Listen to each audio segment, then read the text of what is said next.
here we have a serious problem. America is addicted to oil. This is the last great source of oil on the planet. Global warming, toxic sludge on a scale that's unprecedented anywhere in the world. Each barrel that is produced here in North America among friends is one less barrel from the Middle East. Desperate to wean itself off Middle East oil, the West wagers its future on the Alberta tar sands. The stakes are global, the battle intense, the outcome uncertain. It comes down to one simple idea. Whoever controls the tar sands controls the world. The only thing I can assure you won't happen is what everybody thinks will.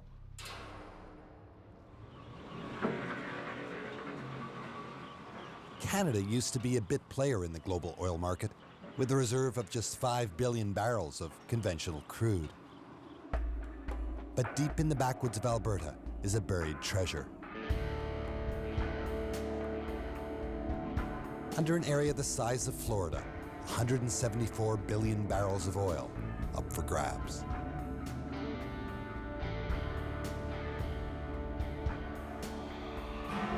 What looks like dense topsoil is actually black gold, enough unconventional crude to last 100 years. Trapped in the sand is a tar-like substance, once dismissed as bottom-of-barrel petroleum, expensive to extract, dirty to refine. But with the US craving energy security and new superconsumers like China and India starving for oil, Canada's unconventional crude has become conventional. Alberta oil sands are a major player in the world energy scene. That awareness has come recently. We forecasted it many years ago, but it's now very real. With tar sands development quadrupling over the next decade, the world wants in, and Alberta is open for business. But are they driving a hard bargain or selling Canadian sovereignty at liquidation prices? You can't build the world's largest energy project, or the world's largest capital project for that matter, and not change the nation. Canada now has this image as some kind of emerging energy superpower. And so more and more, the politics of the country have to deal with oil and money from oil and the environmental problems that come, in particular, from dirty oil. And the tar sands has implications for every aspect of life. The rise of Canada as an energy superpower is tied to the collapse of America's sense of invincibility. The American dream had been fueled by a steady supply of cheap, available oil. But on September 11, 2001, everything changed. Oil supply and pricing had been stable for 20 years. Now the only thing certain is uncertainty. Middle East oil is tainted by terrorism, and oil goes from a simple commodity to the key component of Western security. After terrorism and a nuclear or biological weapon, energy security is the number 3 threat, I think, after that for our security in the United States and, for that matter, Canada. Locking down a secure supply of oil becomes an American obsession. But increasingly, oil is a closed market, with 90% of conventional reserves controlled by nationally owned companies. These companies, as in Venezuela and Russia, often have their own geopolitical agendas. Large majority of those reserves that are nationally owned are in countries that are somewhat unstable, sometimes real unstable, and potentially unfriendly to the West and the United States particularly. America, desperate for a carbon fix, follows anyone who guarantees a steady supply. U.S.-Canadian dual citizen Paul Michael Wiebe wants to be the dealer, hooking American buyers on Canadian product. We are in a world of transition after 9/11, and we are in a world of transition in the global oil market. And I believe Canada has a leading role to play. Since the Iraq War began in 2003, the price of oil has spiked 400%. The overheated market gives Weeby a platform to preach the virtues of tar sands oil. Oil sands have been the stepchild of the global oil market for decades and decades. They've been marginalized, bastardized, if you will. In fact, unconventional oils are emerging as a dominant force in the petroleum market. At the oldest privately owned bank in America, Weeby assures investors that tar sands crude, though nearly 10 times more expensive to extract than Middle East oil, is a bargain. That security of supply as a consequence of 9/11 trumps cost of supply. And that is a fundamental shift. 3 weeks after its invasion of Iraq, the U.S. government decrees that tar sand should be counted as part of Canada's conventional energy supply, propelling it from 21st to 2nd on the list of national oil reserves. Alberta now, from a standing start, effectively, it's approaching the production level of Kuwait. By 2045, the volume coming out of the oil sands in Alberta alone will approach 11 million barrels a day. That's a stunning figure. It's an overwhelming figure. And that will continue for a century. If Alberta caters exclusively to America, it can satisfy their appetite for 10 million barrels of imported oil a day for the next 100 years. The twilight of Middle East oil could signal the dawn of a new golden age, fueled by the tar sands. But at what cost? Well, good morning, Fort McMurray. It's Diana Lankin here with you. 7:30 and 3 degrees downtown. Traffic is already starting to back up, heading out to site. So please be patient if you're heading out there. And if you got a traffic tip, give me a call, 791-CJOK. At the epicenter of Alberta's oil explosion is Fort McMurray, a rough and ready boomtown that grinds to its own internal rhythm. 3 shifts a day, 7 days a week, 52 weeks a year. A steady steamroll of 30,000 workers from around the world, including China, Venezuela, the Philippines, and across Canada. Fort McMurray has got the feel of Hong Kong about it. I mean, everyone is working all the time, 24/7. And everyone's got some kind of dream. And their dream, funny enough, none of their dreams end in Fort McMurray. McMurray exerts a magnetic pull, attracting fortune seekers, especially from Newfoundland. They may have come by chance, but they stay by necessity, making McMurray Newfoundland's 3rd largest city, with 25,000 islanders settling here.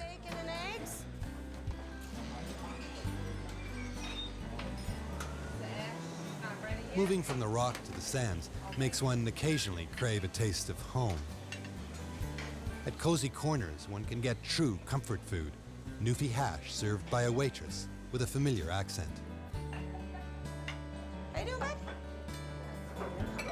More good for the arteries this morning. Tired of waiting for work, Jeff Wiscombe left St. John's 8 years ago, coming to the place Islanders call Fort McMoney. Do you like it, James? He and his wife Gail expected to get rich quick, then return home. Try it. But with the birth of James, their roots here have deepened. Well, half the time for Christmas, usually every second year we go home. But now we got him, we'll probably spend more time here, like in his house and his Christmas tree. The big thing with Newfoundlanders especially, that they're drawn to where they grew up. I don't know what it is. It's a certain magic about the place, I guess. I don't know. Well, we'll get home eventually. We'd like to get home before he goes into school. Our goal is in 4 years, we're hoping. We started out with a 3-month plan. We came here for 3 months, so. Only another 35 years. And we're here 8 years now. Yeah, you tell them. Yeah. The migrant workers dream that Newfoundland's own oil mega project will one day get up and running, allowing them to finally return home. In the middle of the North Sea, other international players are plotting their assault on Canada's tar sands. Stig Burseth is Senior Vice President with Norway's Statoil, Scandinavia's largest company. Statoil has managed to make money without compromising its social or environmental values. It's flush with cash from its North Sea reserves, but those reserves are finally declining. You say declining, yes. I may argue that a little bit and say our ambition is to maintain the level that we currently are at. So we need to look abroad.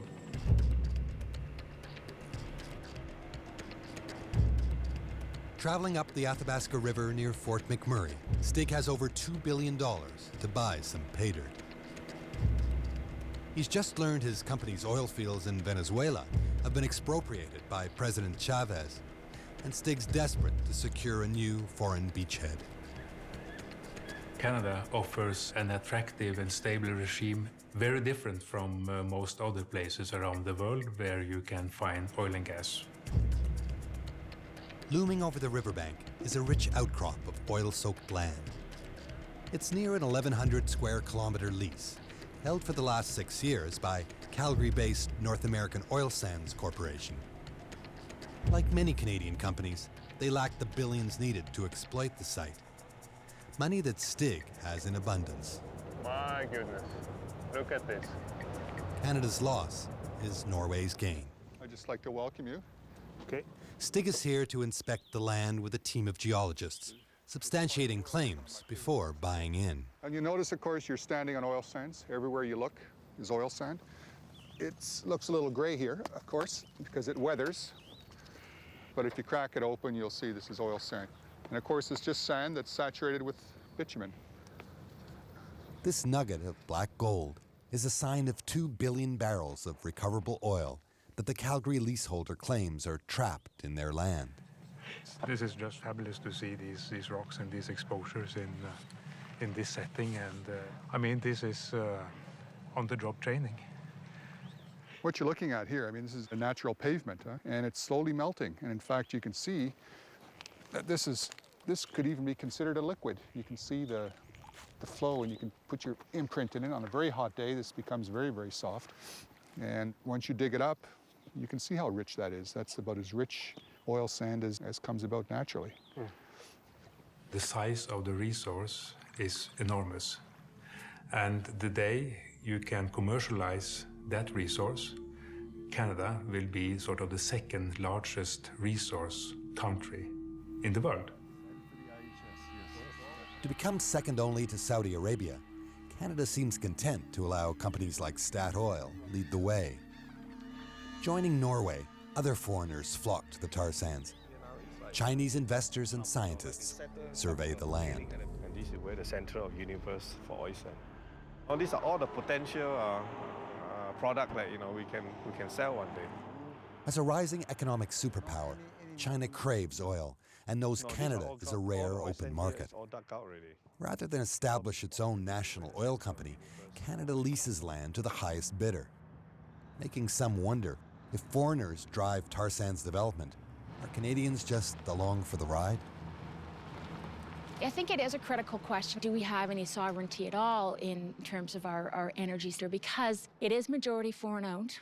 And interestingly, a lot of the companies involved now, and increasingly so, are national oil companies or publicly owned oil companies from nations that have chosen to maintain that sovereignty over their own resources, which is very ironic that Alberta and Canada haven't got that kind of public ownership in Alberta's oil sands at all. There's a big difference between being an energy colony and an energy superpower. Everyone wants a piece of the tar sands. Yet Alberta continues to charge one of the lowest oil royalty rates in the world. Albertans are trying to say, well, we just want to give this energy to you guys and sell it as quick as we can, and we're kind of in liquidation mode. And that's where we have not been very smart. And what the tar sands tell us every day, which we seem to neglect and forget every day, is that this is the end of the game. This is the last great source of oil on the planet.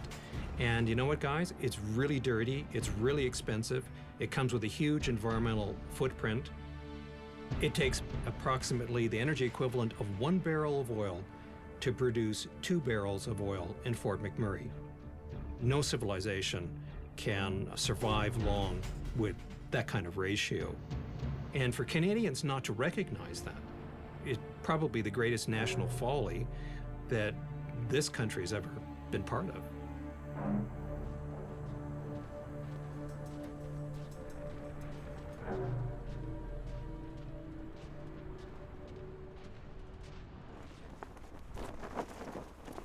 The tar sands may be having a profound effect on Canada's environment, but governments and corporate headquarters still seem to be moving full steam ahead. Paul Michael? Sir. Can we get a picture of you with the Premier? Pushing the dream is the evangelist of heavy oil, Paul Michael Wiebe. Premier, so nice to meet you, sir. Here. Excellent. I'm looking forward to your presentation. Thank you, sir. I appreciate it. In town from Washington, D.C., Wiebe seduces newly elected Saskatchewan Premier Brad Wall to develop their own tar sands, like Alberta, satisfying American hunger for friendly oil. The oil sands are the foundation of a new economic force that's transcending even Alberta. The world is in economic and political transition, and the global oil market reflects that. Companies like G-West and individuals like Paul Michael Wiebe, they're there to make sure that rapid oil sands development proceeds rapidly. Their job is to talk it up. Their job is to advertise all the advantages. They're there to grease the wheels. And they do a good job of that. Now, in our opinion, the center of gravity in the global oil market is shifting away from conventional light to this part of the world that we know as Western Canada. And the nexus of that epicenter lies essentially on the Saskatchewan-Alberta border. And this is where the Canadians become the pivot on the balance of power in the global oil market. And Washington and Beijing and Riyadh, Saudi Arabia, are all looking at you.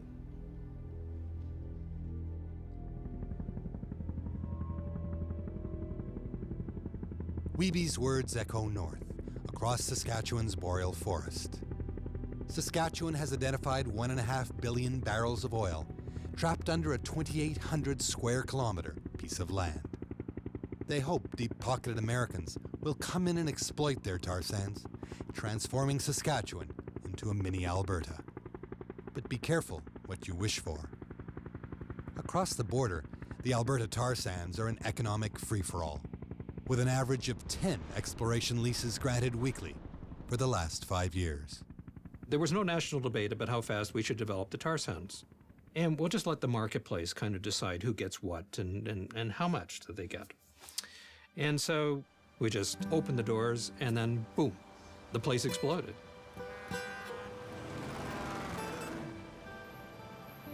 McMurray is a city that never sleeps. Clogging the roads is an army of workers that surround the town, living in camps or cars or flop houses, unable to afford McMurray's crippling rents. Transients lurk in the shadows, selling more drugs here than anywhere else in Alberta, juicing up workers for another day in the unforgiving boomtown. Well, shifts are usually 7 to 7. But coming in the morning, it's, well, we're in the lineup at Tim's and you can see how busy it is. So, kind of says it all. En route from his trailer home to work, Andy Rudick hits the drive-thru early. Another morning in his 10 years up in the tar sands. If you leave at 5, you can be there in 50 minutes. If you leave at quarter after, 20 after 5, you're lucky if you're there at 7. With over $1 billion invested here, there's lots of work to be done and money to be made. Andy will be welding 30-inch pipe, pumping tar sands oil to the US market, and earning him a 6-figure salary. But it can cost a fortune to live in McMurray, so Andy's left his family behind in Vegreville, 500 kilometers south. When you're stuck on site, it might as well be half a world away. I work 20 days, I get 8 off. A lot of the guys that I've met are really good guys, so it makes it that much easier to be away from your family for 20 days. You spend more time with these guys than you do with your wife and your kids, so. Nobody really plans on being up here for 10 years. For the most part, it's a short-term fix. Every day you wonder, well, geez, another day, what am I doing? Every turnaround, that's another month gone that, you know, life's just slipping away.